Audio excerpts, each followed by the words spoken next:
লীলাময় বিগ্রহায় দিব্য হেমাব্য ছবি সুন্দরায় তস্ময়ে মহাপ্রেম রস প্রদায়তে চৈতন্য চন্দ্রায় নমো নমস্তে। নমস্তে ত্রিকাল সত্যায় জগন্নাথ সুতায় চ সভৃত্যায় সপুত্রায় সকলত্রয়তে নমো নমঃ।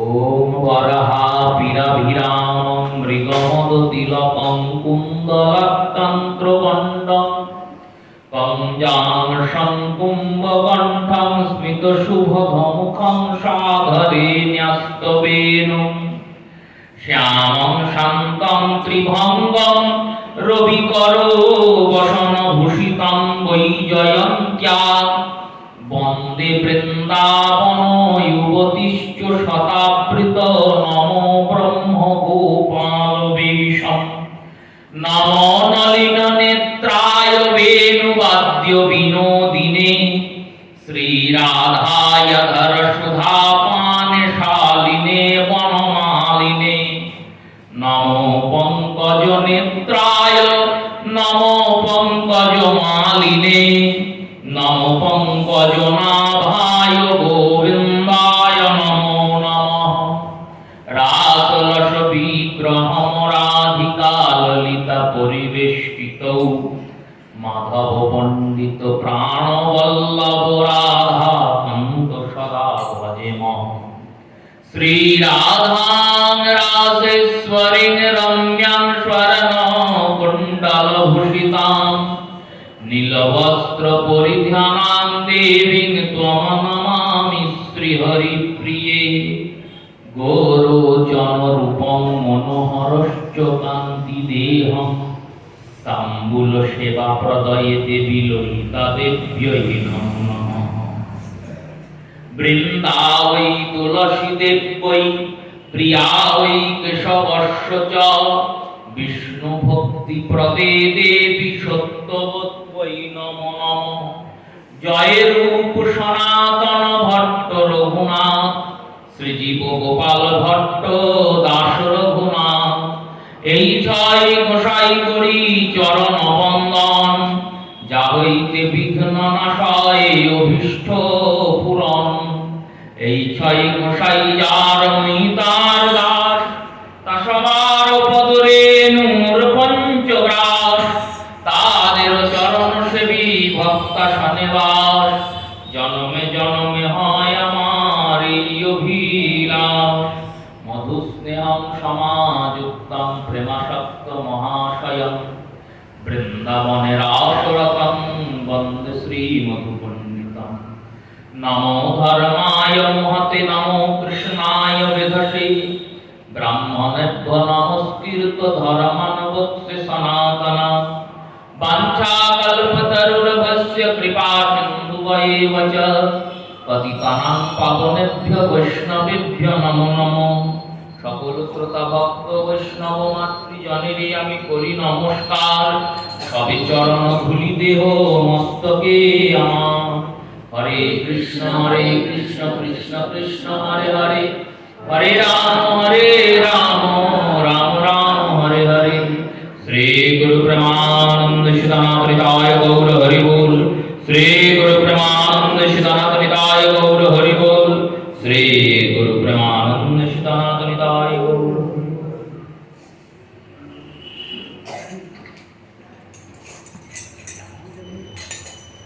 উজ্জ্বল বরণ গৌর বরদেহম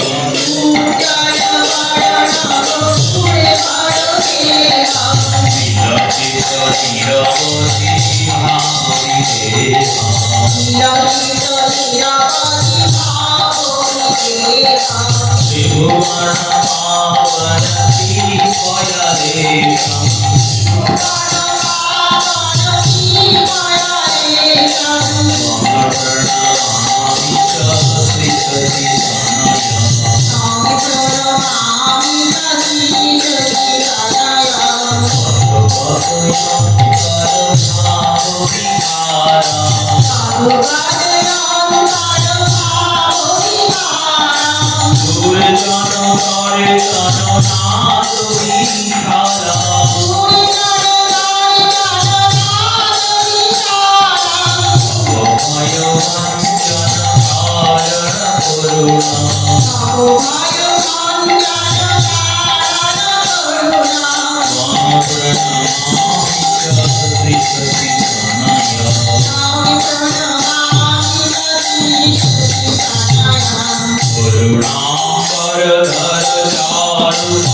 শ্রী শ্রী গৌর গোবিন্দ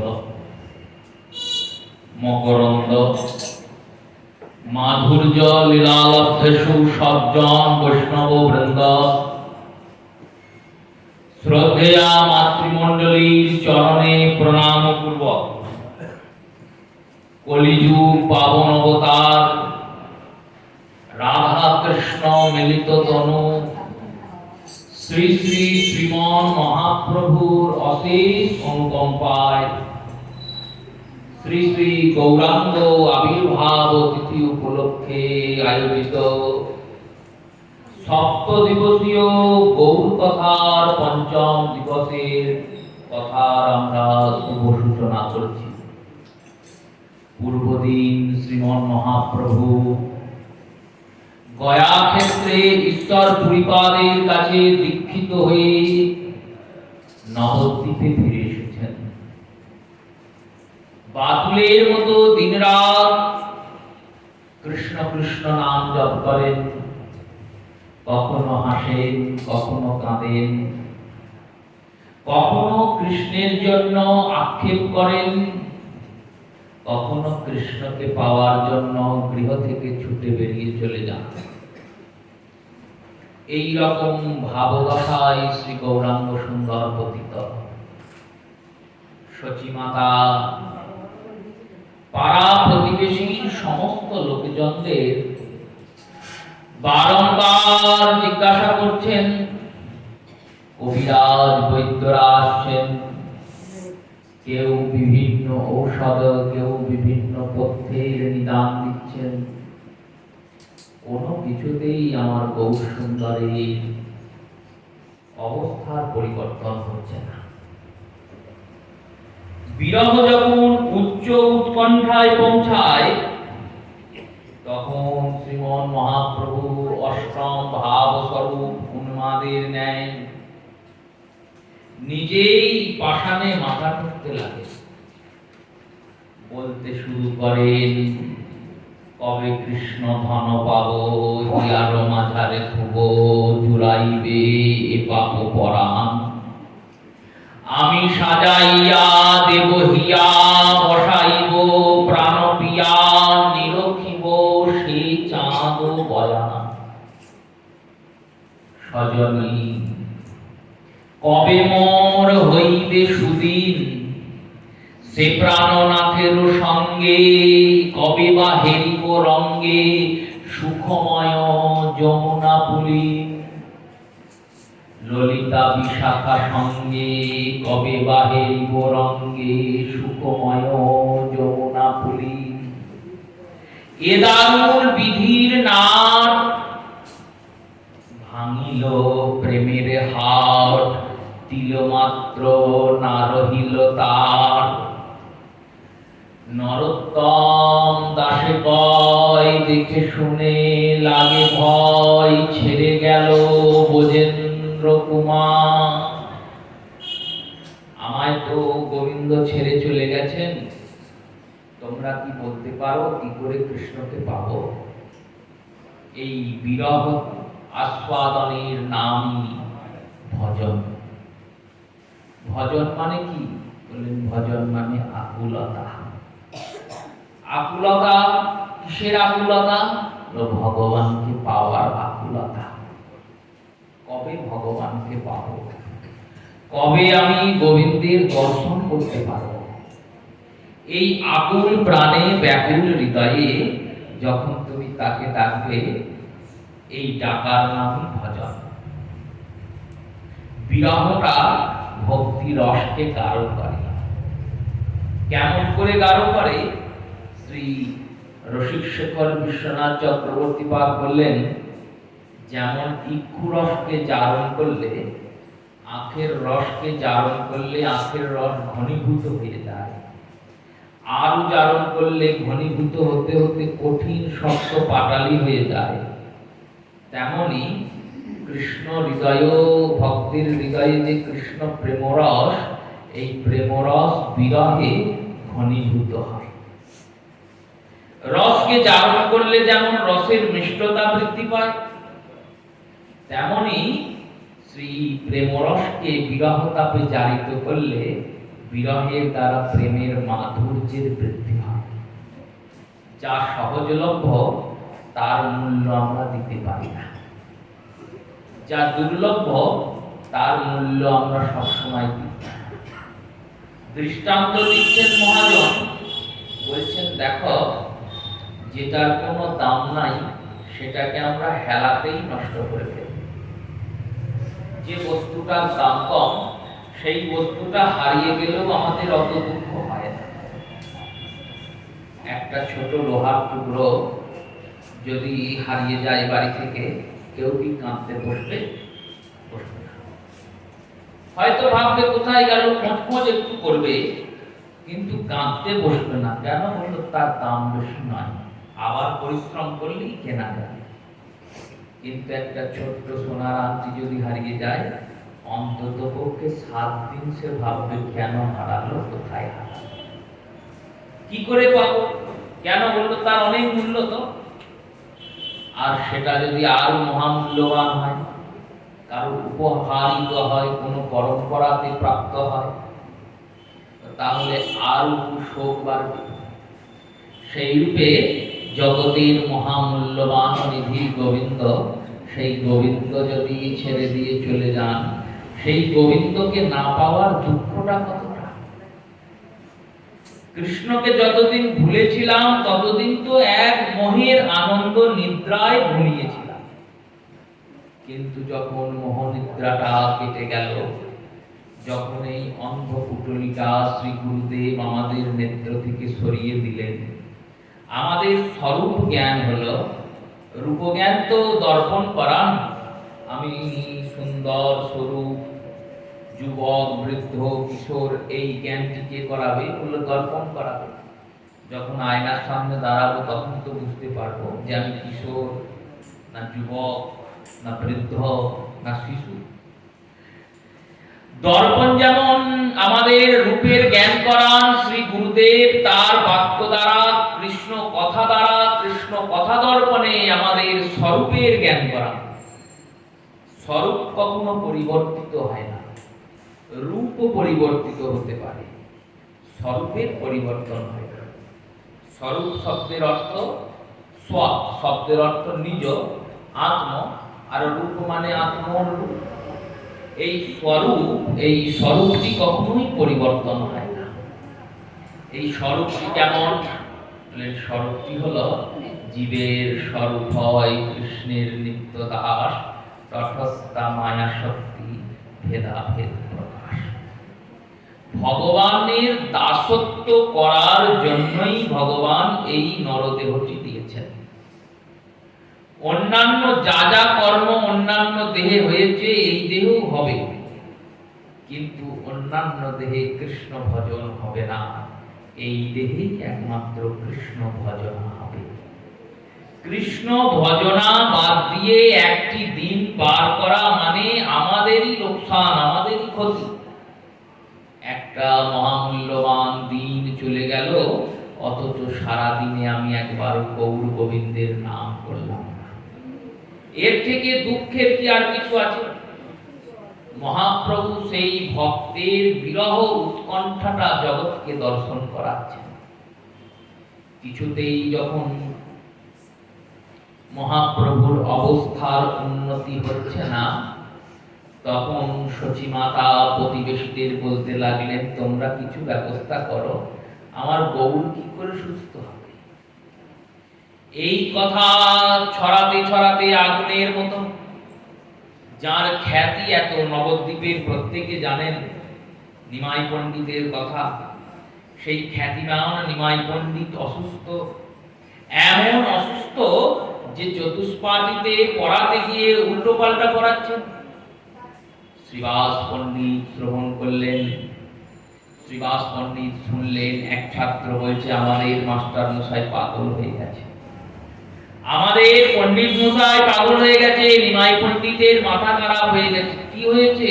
বললেন তিনি ব্যাকরণের প্রত্যেক স্তরে কৃষ্ণকেই প্রতিপাদিত করছেন। তিনি কারক বোঝাচ্ছেন, সেখানে বলছেন কর্তিকারক কৃষ্ণ, কর্মকারক কৃষ্ণের ভজন। তিনি বিশেষ্য বোঝাচ্ছেন, বললেন যে বিশেষ্য শব্দের অর্থ হলো নামবাচক পদ। বিশেষ্য কোন পদ? বললেন নামবাচক পদ। জগতে যে নামই উচ্চারণ করো না কেন, সব নামই কৃষ্ণের নাম। কেন? বললেন নাম উচ্চারণ করতে গেলে শব্দের প্রয়োজন। শব্দ নাদ থেকে উৎপন্ন হয়েছে, আর নাদের প্রথম নাদ হচ্ছে ওঙ্কার। এই ওঙ্কার ধ্বনি থেকেই জগতে যত নাদ বিস্তৃত হয়েছে, আর এই ওঙ্কার স্বরূপ শ্রী গোবিন্দ, তাই গোবিন্দের বিশেষণ পদে বোঝাচ্ছেন যিনি গুণ, যাকে দ্বারা গুণ বোঝানো যায় সেই পদ বিশেষণ। জগতে গুণ যদি থাকে, সে গুণমণি গোবিন্দের আছে, আর তার গুণ নাই। যেখানে যেখানে তুমি গুণ প্রতিপাদিত করছো, সেই সব গুণই গোবিন্দের গুণের অংশ মাত্র। কেউ খুব সুন্দর দেখতে, সেটাও ভগবত কৃপায় সুন্দর দেখতে, নিজের কৃপায় নয়। কেউ সুন্দর গাইছে, সেও ভগবত কৃপাতে গাইছে। কেউ সুন্দর ছবি আঁকছে, সেও সুন্দর ছবি গোবিন্দের কৃপায়। এইরকম উল্টো পাল্টা ব্যাখ্যা করেন। শ্রীবাস মনে মনে ভাবছেন, এটাই তো যথার্থ ব্যাখ্যা। এই ব্যাখ্যাটাই তো সর্বজনীন এবং সর্বজগত গ্রহণীয়। এই ব্যাখ্যাটা আমরা বুঝতে পারি না বলেই আমাদের এত দুঃখ। শ্রীবাস বললেন, তোমাদের পণ্ডিত মশাই কি করেন? দিন রাত বাড়িতে বসে থাকেন আর বীর বীর বীর বীর করে কৃষ্ণ কৃষ্ণ কৃষ্ণ কৃষ্ণ কৃষ্ণ কৃষ্ণ কৃষ্ণ কৃষ্ণ করে যান, কৃষ্ণ কৃষ্ণ করে যান, অন্য কিছু করেন না। শ্রীবাস বললেন, আমাকে একবার নিয়ে যাবে ওখানে, চলুন। শ্রীবাসকে নিয়ে যাওয়া হয়েছে। সচিমাতাকে বলছেন, আমি একবার তোমার ছেলের সঙ্গে গিয়ে একটু কথা বলবো, দেখা করব, দেখা করতে দেবে? সচিমাতা বললেন, তুমি যদি দেখা করো, তুমি কি আমার ছেলেকে সুস্থ করতে পারবে? তো দেখা করে দেখি যদি সুস্থ করতে পারি। মাতা সচি তিনি বলছেন, বেশ চলুন। নিয়ে গিয়েছেন। ঘরে গিয়ে শ্রীবাস পণ্ডিত প্রবেশ করেছেন। প্রবেশ করার পর দ্বার লাগিয়ে দিয়েছেন, রুদ্ধ করেছেন। দ্বার রুদ্ধ করে প্রভুর চরণে দাঁড়িয়েছেন। দাঁড়িয়ে দাঁড়িয়ে বলছেন, কৃষ্ণ কৃষ্ণায় বাসুদেবায় হরয়ে পরমাত্মনে প্রণতঃ ক্লেশনাশায় গোবিন্দায় নমঃ। হে গোবিন্দ, তুমি তো সবার কষ্ট দূর করো। সবার কষ্ট দূর করতে এসে তুমি মাকে কেন কষ্ট দিচ্ছ? গৌর সুন্দর বলছেন, কে কৃষ্ণ? কৃষ্ণকেই তার খুঁজি। শ্রীমন মহাপ্রভুর চরণকে শ্রীবাস জড়িয়ে ধরেছেন। ধরিয়ে বলছেন, প্রভু আর ছলনা করো না, তোমার সব চুরি ধরা পড়ে গেছে। আর চুরি করার তোমার জায়গা নাই, আর লুকিয়ে রাখার জায়গা নাই। তবে প্রভু দেখাইলা নিজত স্বরূপ, গোপবেশ বেণুকর বংশীধারী রূপ। তখন মহাপ্রভু নিজের স্বরূপটি দেখালেন, গোপবেশ বেণুকর বংশীধারী রূপ। সেই স্বরূপ দর্শন করে শ্রীবাস বললেন, দেখো, এই রূপে যদি তুমি দিন রাত ভক্তি প্রচার এখানে করো, তাহলে তোমার মা এই প্রচার অনুভব করতে পারবে না। যেখানে যেটা সেখানে সেটা মানানসই হতে হবে। তো মন্দিরে হরিকথা শুনে বলে যে আস্বাদন রস পাওয়া যায়, সেটা কিন্তু গৃহে পাওয়া যায় না। আমরা করি বটে, আমরা কথা বলতেও যাই বা আয়োজনও করি, কিন্তু গৃহের কথাতে আনন্দটা অত থাকে না। কেন থাকে না? একটাই কারণে থাকে না। গৃহে আমরা গৃহীরা থাকি। গৃহে তো 12 মাস 365 দিন ভক্তের পদধূলি পড়ে না। কিন্তু শ্রীমন্দিরে 12 মাস 365 দিনই ভক্তের পদধূলি পড়ছে। আর এই ভক্তদের আগমনে কি হয়?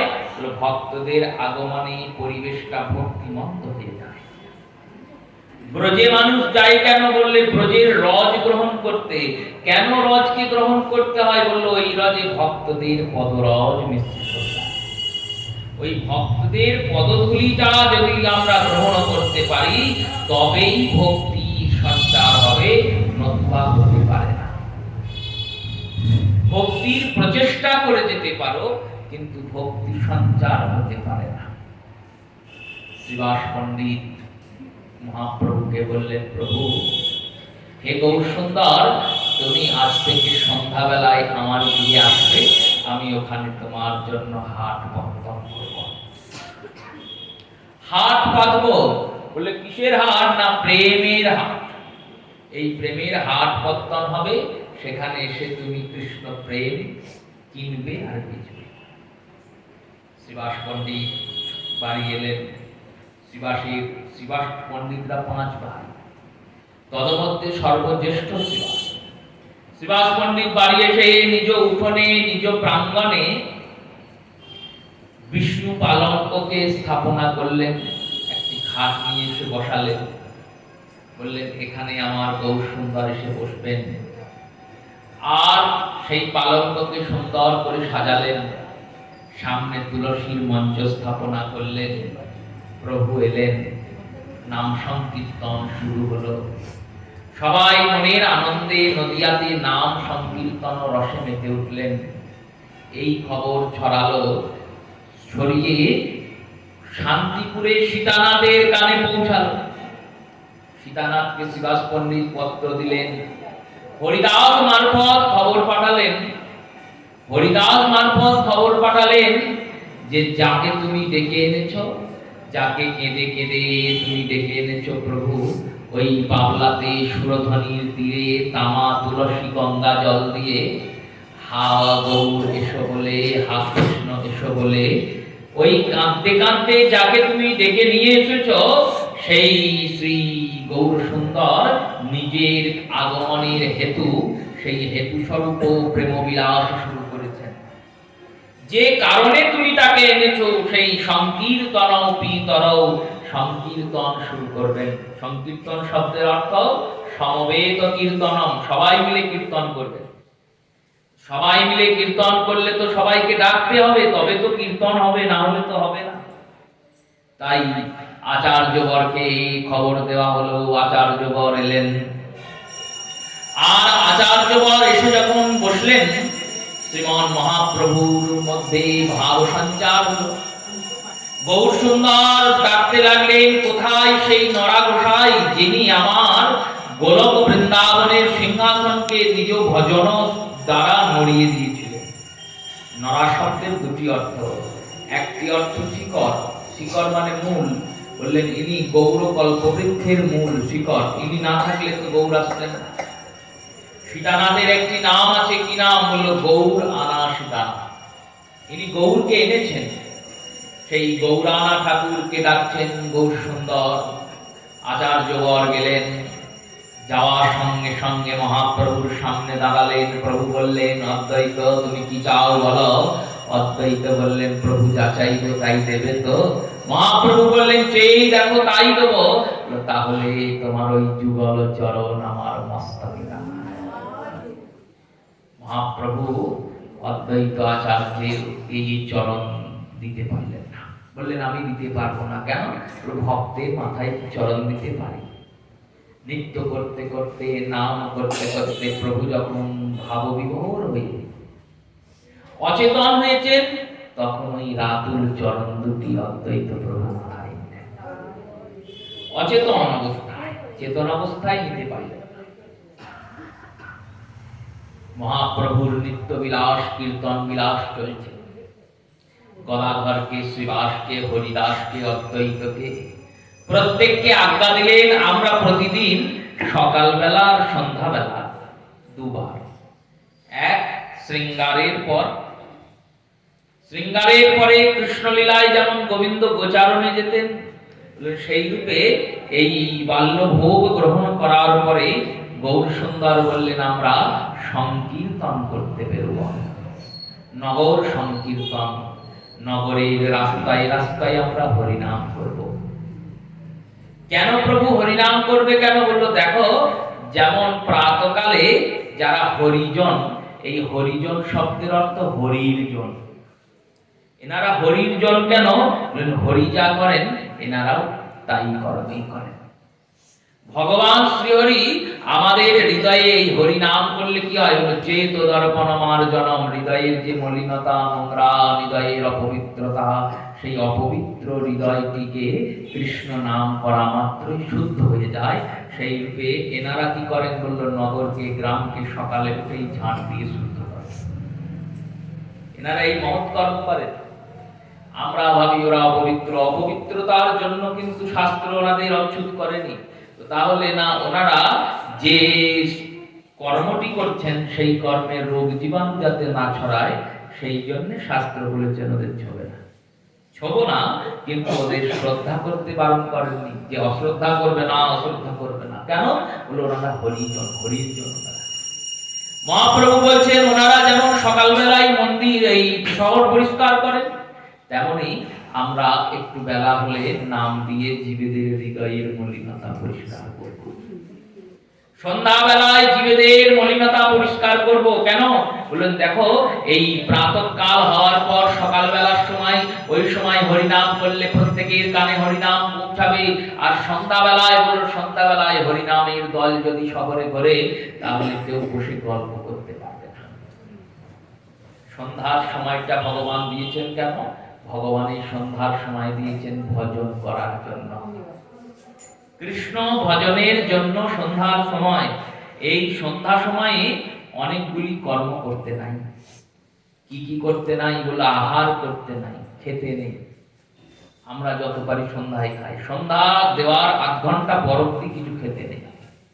সন্ধ্যা বসলো, তার 8 ঘন্টা জপ করো, নাম করো, ভজন করো, তারপর খেলো। আর আমরা তো যত পারি ততই খাই। আজ তার মধ্যে আবার একাদশী, বেঞ্জলি মহাদ্বাদশী আছে। গতকাল একাদশী ছিল, আজকে মহাদ্বাদশী। বৈষ্ণবীয় সিদ্ধান্তে, গৌরীয় বৈষ্ণব সিদ্ধান্তে, গোস্বামী মতে একাদশী। অন্য দিন জবার খাই, আপনারা খান নাকি জানি না, আমি তো আরো বেশি খাই একাদশী, এই যাই এটার পর ওটা, ওটার পর ওটা, ওটার পর। সেই রূপে সন্ধ্যাবেলায় খেতে নেই, আরো অনেক কর্ম করতে নেই। সেই কারণে গৌর সুন্দর ভাবছেন সন্ধ্যাবেলায় কি করে লোকে? বললো হয় খাওয়া দাওয়া করে, না হলে কি করে? বললো এই বাড়ির দরজায় বসে বসে গল্প করে। আপনি যদি দরজায় বসে গল্প করেন সন্ধ্যা জেলে, তাহলে মা লক্ষ্মী আপনার দরজা দিয়ে ঢুকবে কি করে? ঢুকবে? সন্ধ্যাবেলায় কি করতে হয় জানো? বললো কি করতে হয়? বললো বাড়ির দরজায় বসে গল্প করতে নাই। যদি প্রয়োজন হয় বাড়ির দরজায় গিয়ে বসবে, বসে কি করবে? বললো সন্ধ্যাবেলায় বাড়ির দরজায় বসে নাম করতে হয়। কেন? বললেন পতির নাম করলে পত্নী এমনি আসে। যখন কোনো ব্যক্তি কাউকে নিমন্ত্রণ দেয়, তখন বাড়ির কর্তাকে যদি কার্ড দিয়ে বলে যে আপনি সপরিবারে আসবেন, সে পত্নীকে চেনে না, কন্যাকে চেনে না, পুত্রকে চেনে না, মাকে চেনে না, শুধু কর্তাকে চেনে, বাড়ির ব্যক্তি। তাকে গিয়ে নিমন্ত্রণ কার্ড দিলে সে তো সপরিবারে নিমন্ত্রণ পেয়েছে, সপরিবারেই যাবে। পত্নী যদি বলে আমাকে তো বলেনি, সেটি কি শাস্ত্রসম্মত না যুক্তিসম্মত? কোনোটাই নয়। সেই রূপে ভগবানকে যখন কেউ ডাকেন, ভগবানকে আর একা আসবেন? ভগবানের সঙ্গে সঙ্গে তার সাঙ্গ পাঙ্গ পার্ষদ বৃন্দ সবাই আসবেন। নারায়ণকে যদি ডাকা হয়, নারায়ণের সঙ্গে সঙ্গে লক্ষ্মী দেবী আগেই আসবেন, আগে আসবেন লক্ষ্মী। সেই রূপে ভগবান শ্রীহরির নাম করতে হয় সন্ধ্যাবেলায়। মহাপ্রভু এই রূপে কীর্তন বিলাস করছেন। একদিন রাত্রে শ্রী গৌর সুন্দর স্বপ্ন দেখলেন। স্বপ্নের কথা পরের দিন সবাইকে ডেকে বলছেন। গদাধর, অদ্বৈত, শ্রীবাস ঠাকুর, হরিদাস সবাই বসে আছেন। বললেন গদাধর, কাল আমি একটা স্বপ্ন দেখেছি। কি স্বপ্ন? না তালধ্বজ রথে এক পুরুষ প্রধান, কাঁধে হল মুষল হাতে করে হুঙ্কার গর্জন। সেই রথ আসি ধার নিল মোর ভবন, কহ গদাধর এই পুরুষকে রতন। গদাধরকে বললেন দেখো বিচার করে বলো তো কে হতে পারে। আমি দেখলাম তালধ্বজ রথে এক পুরুষ প্রধান। তালধ্বজ নামক একটি রথ, সেই রথে এক মহাপরাক্রমশালী পুরুষ। তিনি রথে চেপে এলেন আর হুঙ্কার গর্জন করছেন। হাতে হল মুষল করেন হুঙ্কার গর্জন। এক হাতে হল, হল মানে নাঙল, আর এক হাতে মুষল, মুষল মানে গদা। এই দুই নিয়ে তিনি হুঙ্কার গর্জন করছেন, ভাই ভাই করে ডাকছেন, ভাইয়া ভাইয়া বলে। কে ইনি হতে পারেন, একটু বিচার করে বলো তো। গদাধর বললেন, প্রভু তালধ্বজ রথ হচ্ছে বলরামের রথ, আর নাঙল আর গদা এও বলরামেরই অস্ত্র। অতএব বলরাম বেশি কেউ এইখানে উপস্থিত হয়েছে। চৈতন্য ভাগবতে বৃন্দাবন দাস ঠাকুর মধ্যখণ্ডে এই লীলার স্পষ্টীকরণ করলেন। বললেন, এই বলরাম অবতার হয়েছেন কোথায় না কিবার আরো দেশে এক চক্রা গ্রাম হারায় পণ্ডিত ঘর। কিবা মাঘ মাসী শুক্ল ত্রয়োদশী জন্মিলেন হরধর।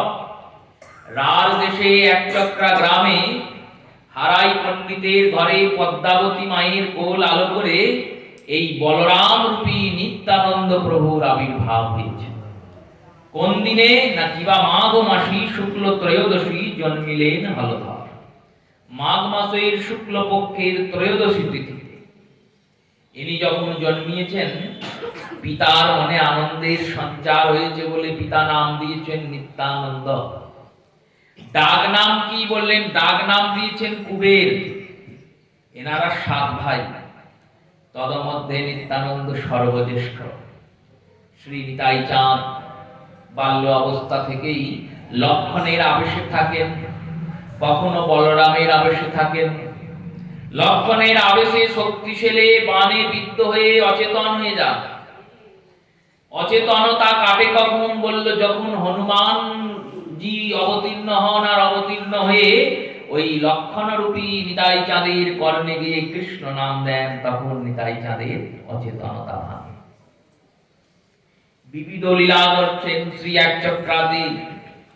একদিন গুরুপাদ পদ্ম মাধবেন্দ্র পুরীপাদ এলেন সন্ন্যাসী স্বরূপে, আর এসে শ্রী হারাই পণ্ডিতকে বললেন, পণ্ডিত আমি আজকে তোমাদের গৃহে থাকবো, আর রাত্রে তোমাদের হরি কথা শোনাবো। পণ্ডিত বললেন, এ তো আমার অতি সৌভাগ্য। সারা রাত ব্যাপী কৃষ্ণ কথা শোনালেন। শ্রীমদ্ ভাগবতের যেখানে যেখানে বলরামের কথার বর্ণনা, সেই সেই স্থানে যখন বলরাম কথন চিন্তন করছেন, তখন দেখছেন বলরামের জায়গায় নিতাই চাঁদ প্রকট হচ্ছেন। আর প্রকট হয়ে বলছেন, আমাকে এখান থেকে নিয়ে চলো, আমার ভাইয়ের সঙ্গে আমাকে মিলিত করো। কৃষ্ণ কথা আলাপনে সারা রাত্রি যাপন হলো। প্রাতকাল হলো ভোরবেলা। সকাল বেলাতে যখন সন্ন্যাসী যাচ্ছেন, বললেন, সারা রাত্রি তো কৃষ্ণ কথা শুনলে, কথার দক্ষিণা দিতে হয়। হারাই পণ্ডিতের স্ত্রী পদ্মাবতী মা, তিনি শ্রীদে নিয়ে এসেছেন চাল ডাল আলু দক্ষিণা স্বরূপ। বললেন, এতে তো আমার হবে না, এর থেকেও বেশি চাই। বললেন, না, আমি যা চাই তোমরা দিতে পারবে, কিন্তু আগে সংকল্প করতে হবে, আমি যা চাইবো তাই দেবে। স্বামী স্ত্রী উভয়ে সংকল্প করলেন। আর সংকল্প করার পর বললেন, কি চাই? বললেন, আমাকে তোমার ওই পুত্র কুবেরকে দিয়ে দাও। আমাকে তোমার ওই পুত্র কুবেরকে দিয়ে দাও। এই কুবেরকে দিয়ে দাও যখন বলেছেন, এই কথা শোনা মাত্র শ্রী পদ্মাবতী দেবী তিনি অচেতন হয়েছেন, চেতনা হারিয়েছেন।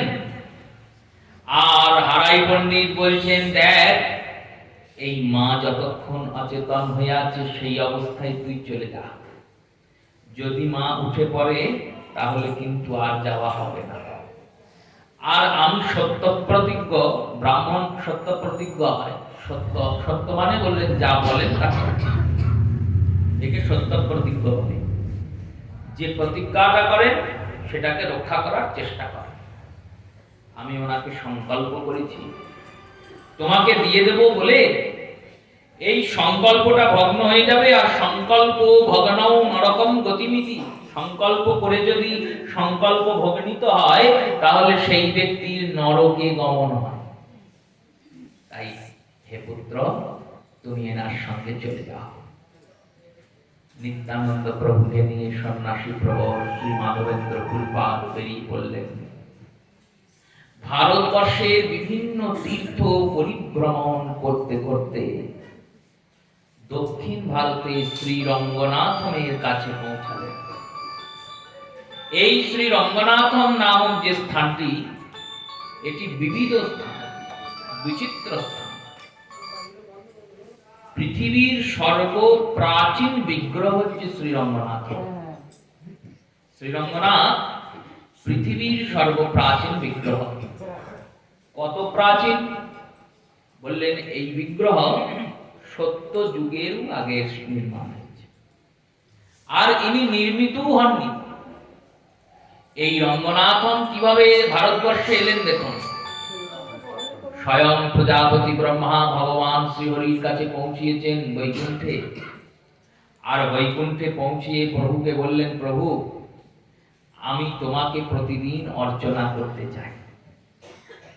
শ্রীহরি বললেন, বেশ, আমি তোমায় বিগ্রহ দিচ্ছি, বিগ্রহ নিয়ে যাও, অর্চনা করো। ক্ষীর সাগর থেকে একটি বিগ্রহ প্রকট হল। কেমন বিগ্রহটি?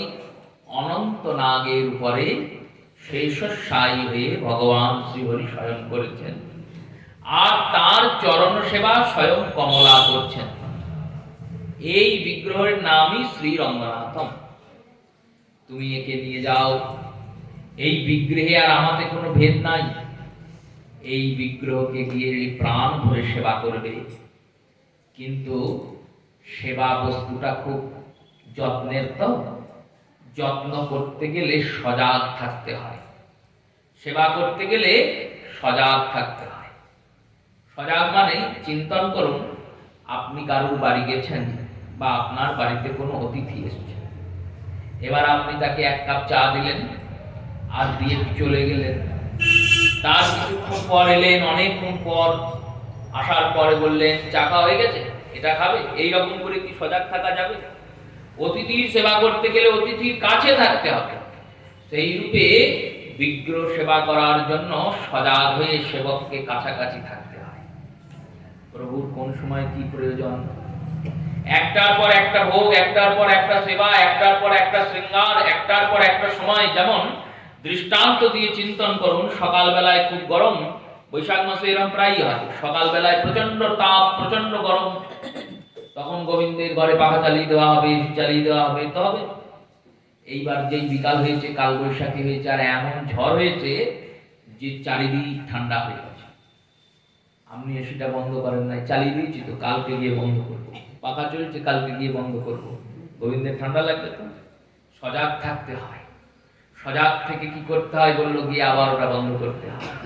যখন যেটা প্রয়োজন সেই অনুযায়ী সজাগ থাকতে হবে। আর এই বিগ্রহের সেবায় হয় তোমাকে নয় তোমার পত্নীকে সদা সর্বদা নিয়োজিত থাকতে হবে। ব্রহ্মা এই বিগ্রহের সেবা করলেন, আর ব্রহ্মা সেবা করার পর এই শ্রী বিগ্রহকে ব্রহ্মা ইক্ষ্বাকুকে দিলেন। ইক্ষ্বাকু সূর্যবংশের রাজা, তিনি নিয়ে এলেন এই বিগ্রহ, তিনি সেবা করলেন। ইক্ষ্বাকুর পুত্র মান্ধাতা, মান্ধাতার পুত্র মুচুকন্দ, মুচুকন্দের পুত্র সগর, সগরের পুত্র অসমঞ্জস, অসমঞ্জসের পুত্র দিলীপ, দিলীপের পুত্র ভগীরথ, ভগীরথের পুত্র পুনর্বসু, পুনর্বসুর পুত্র ত্রিশঙ্কু, ত্রিশঙ্কুর পুত্র হরিশ্চন্দ্র, হরিশ্চন্দ্রের পুত্র রোহিতাস্য, রোহিতাস্যের পুত্র দিলীপ, পুনর্দিলীপ, দিলীপের পুত্র রঘু, রঘুর পুত্র অজ, অজর পুত্র দশরথ, আর দশরথের পুত্র শ্রীরামচন্দ্র। এই বংশ পরম্পরায় ওই বিগ্রহ সেবা চলছে। শ্রীরামচন্দ্র এই বিগ্রহকে বিভীষণকে দিয়েছিলেন, আর দিয়ে বলেছিলেন বিভীষণকে, বিভীষণ বললেন, প্রভু আমি তোমাকে ছেড়ে যেতে পারবো না। 7 জন চিরঞ্জীবী আছেন জগতে। চিরঞ্জীবী মানে বললেন এনারা চিরকাল জগতে থাকবে। যখন কল্কি অবতার আসবেন তখন এই 7 জন মিলে কল্কি অবতারকে সহায়তা করবেন। এই 7 জন চিরঞ্জীবীর মধ্যে বিভীষণ একজন, বলিরাজন একজন, পবন নন্দন হনুমন্ত হনুমানজি একজন, কৃপাচার্য একজন, শ্রী অশ্বত্থামা একজন, ব্যাসদেব একজন, এই সপ্ত চিরঞ্জীবী, মার্কণ্ডেয় একজন। এই সপ্ত চিরঞ্জীবীর মধ্যে বিভীষণ আছে। বিভীষণকে ভগবান রাম আশীর্বাদ দিয়েছেন, তুমি চিরকাল বাঁচবে। বিভীষণ বললেন, প্রভু তুমি আমাকে লঙ্কায় পাঠিয়ে দিচ্ছ, আমি তো গিয়ে থাকতে পারবো না, কারণ তোমাকে ছেড়ে যে বিরহ, সেই বিরহ আমি সহ্য করতে পারবো না। ভগবান শ্রী রামচন্দ্র তখন শ্রী রঙ্গনাথনকে দিলেন, আর দিয়ে বললেন, এই বিগ্রহকে যেন কোথাও নামিও না, যদি কোথাও নামাও তাহলে কিন্তু রঙ্গনাথন সেখানেই বসে যাবেন, আর তুলতে পারবে না। এই বলে বিভীষণকে দিয়ে বিগ্রহকে পাঠালেন। বিভীষণজি হাঁটতে হাঁটতে হাঁটতে হাঁটতে পদব্রজে আসছেন। গণেশজি স্বয়ং বিভীষণের সামনে ব্রাহ্মণ বালক সেজে উপস্থিত হলেন, আর উপস্থিত হয়ে বললেন, সন্ধ্যার সময় হয়েছে, আর এই কাবেরী নদী অতি পুণ্যত্রয়া নদী, এই নদীতে পাশ দিয়ে যাচ্ছেন, সন্ধ্যার সময় স্নান করে সন্ধ্যা করে নেন। বিভীষণ চিন্তা করলেন, কথাটা তো ঠিক, কিন্তু বিগ্রহ কাকে দেবো? ব্রাহ্মণ বালককে বললেন, এই বিগ্রহটি তুমি নাও। ব্রাহ্মণ বালক স্বরূপ গণেশজি বললেন, নব, বেশিক্ষণ ধরে থাকতে পারবো না, আমি 3 বার ডাকবো, এই 3 বারে যদি আপনি চলে আসেন তাহলে বিগ্রহ পাবেন, আর যদি 3 বারে না আসেন তাহলে কিন্তু আমি নামিয়ে দিয়ে পালিয়ে যাবো। এই বলে শ্রী গণেশজি 3 বার ডাকলেন। 3 বারে যখন বিভীষণ এলেন না, তখন বিগ্রহকে নামিয়ে দিয়ে চলে গেলেন। এখনো ওই কাবেরী নদীর মাঝখানে একটি বদ্বীপের মধ্যে শ্রী রঙ্গনাথনজি বিরাজমান। বিভীষণজি এসে যখন দেখলেন রঙ্গনাথন বিশাল শরীর ধারণ করেছেন, বিশাল শরীর, বিরাট শরীর ধরে বিরাট বিগ্রহ হয়েছে। প্রভু বিগ্রহকে আর নড়াতে চড়াতে পারলেন না। শ্রী বিভীষণ বললেন, প্রভু তুমি আমায় ছললে? রঙ্গনাথন বললেন, না, আমি ছলনা করিনি, আমি ভারতবর্ষ ছেড়ে যাব না, তাই ভারতেই রইলাম। আমার যে শিরটি আছে, মুখমণ্ডলটি, সেটা লঙ্কার দিকে থাকবে, তুমি ওখান থেকে আমায় দেখবে। এই শ্রী রঙ্গনাথমের মহিমা। এই রঙ্গনাথমের কাছে মহাপ্রভু নিত্যানন্দ প্রভু আর মাধবেন্দ্র পুরীপাদ গিয়ে অবতীর্ণ হলেন, পৌঁছালেন। মাধবেন্দ্র পুরীপাদ বললেন, নিতাই চাঁদ মাধবেন্দ্র পুরীপাদকে বলছেন, তুমি তো খুব বধে সন্ন্যাসী, তুমি আমাকে টানতে টানতে নিয়ে চলে এলে, কই আমাকে তো বললে না আমার পিতামাতার কাছ থেকে আমায় দূরে করে নিয়ে চলে এলে, আমি কষ্ট পাচ্ছি, আমার কত কষ্ট হচ্ছে, আমার বাবা মা কত কাঁদছে। শ্রী মাধবেন্দ্র পুরীপাদ বললেন, শোনো নিতাই, তুমি এক কাজ করো, ওইখানে যে সরোবরটি আছে, ওই সরোবরে গিয়ে স্নান করে এসো। সরোবরে গিয়ে নিতাই চাঁদ স্নান করলেন, আর সরোবরে স্নান করা মাত্র সেই সরোবরের মধ্যস্থত ভগবান গৌর সুন্দরের জ্যেষ্ঠ ভ্রাতা শ্রী বিশ্বরূপ, যিনি সন্ন্যাস নিয়েছিলেন, সন্ন্যাস নেওয়ার পর বিশ্বরূপের নাম হয়েছিল শঙ্করারণ্য। ইনি অরণ্য নামক সন্ন্যাসী বর্গের সন্ন্যাসী। শঙ্করারণ্যের এই সরোবরেই দেহ ত্যাগ হয়েছে, লীলা অপ্রকট করেছেন। সেই শঙ্করারণ্যের তেজটি ওই সরোবরে রক্ষিত ছিল। ওই শঙ্করারণ্যের তেজটি শ্রী নিত্যানন্দ প্রভুর মধ্যে মিলিত হলো। নিতাই চাঁদের মধ্যে যখন শঙ্করারণ্যের তেজ মিলিত হলো, তখন তার পূর্ব স্মৃতি সব মনে পড়ে গেল। তিনি নিজেকে বলরাম জ্ঞান করতে শুরু করলেন। সরোবর থেকে উঠে এলেন, বসলেন। নিতাই চাঁদের কর্ণে শ্রী মাধবেন্দ্র পুরীপাদ মন্ত্রদান করলেন। আর মন্ত্রদান করার পর নিতাই চাঁদ বললেন, গুরুদেব, তুমি তো আমায় সব জানালে, সব বললে, আমাকে সংসার রূপী ভবকূপ থেকে মুক্ত করে নিজ হাতটি ধরে আমাকে নিয়ে এলে, তুমি কৃপা করো, কৃপা করে বলো আমার ভাই কোথায়? মাধবেন্দ্র পুরী বললেন, সেটি বলতে পারবো না। কেন? বললেন, ভাইকে মনে করিয়ে দেওয়া গুরুদেবের কাজ। ভগবানকে মনে করিয়ে দেওয়া হলো গুরুদেবের কর্ম, কিন্তু ভগবানকে পাওয়ার জন্য যে চেষ্টা, সেই চেষ্টাটা কিন্তু গুরুদেব করবেন না, সেটা তোমাকেই করতে হবে। ভাইকে মনে আমি করিয়ে দিলাম, এবার ভাইকে খুঁজে তোমাকেই পার করতে হবে। দীক্ষা মন্ত্র দান করে শ্রী মাধবেন্দ্র পুরীপাদ অপ্রকট হলেন, অদৃশ্য হয়ে গেলেন, অন্তর্ধান হয়ে গেলেন। আর অন্তর্ধান হওয়ার পরে নিতাই চাঁদ খুঁজতে লাগলেন, কোথায় আমার কৃষ্ণ, কোথায় আমার ভাই। খুঁজছেন, খুঁজতে খুঁজতে এ ধাম ও ধাম, যত ধাম আছে, রঙ্গনাথমের পরে রামেশ্বরম, ধনুষ্কোটি, শ্রী পঞ্চবটি, কিষ্কিন্ধা, যে যে স্থানগুলি ত্রেতা যুগের স্থান, নাসিক, শ্রী পণ্ডবপুর, দ্বারকা ধাম, এই সমস্ত ধাম হয়ে নিতাই চাঁদ পৌঁছালেন শ্রীধাম বৃন্দাবনে। ভাবলেন, কৃষ্ণ বলেছিল, বৃন্দাবনং নতিজ্য পাদসম পরশমে, বৃন্দাবন ছেড়ে আমি এক পাও বাইরে বার করি না।